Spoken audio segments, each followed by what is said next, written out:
श्री स्वामी समर्थ। स्वामींचा नामजप म्हणजे अंतःकरणाचं शुद्धीकरण होय।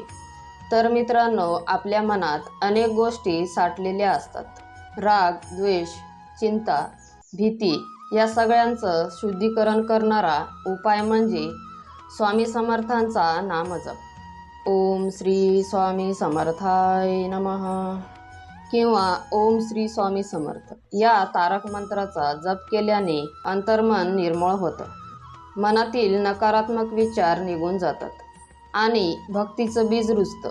तर स्वामी भक्तांनो, नित्य नामस्मरण हे केवळ आध्यात्मिक साधना नाही, तर मनस्वास्थ्याचं औषध आहे। दररोज सकाळी आणि रात्री शांत बसून नामजप केल्याने आतून एक समाधानाची जाणीव होते। स्वामींचं नाम घेणं म्हणजे स्वतःला पुन्हा नव्यानं घडवणं होय। ओम श्री स्वामी समर्थ या मंत्राचा जप करून तुमचं अंतर्मन शुद्ध करा आणि कमेंटमध्ये जय स्वामी समर्थ लिहा। मित्रांनो, तुम्हाला स्वामींचे विचार आवडत असेल तर स्वामी सेवा या चॅनलला सबस्क्राईब नक्की करा। श्री स्वामी समर्थ।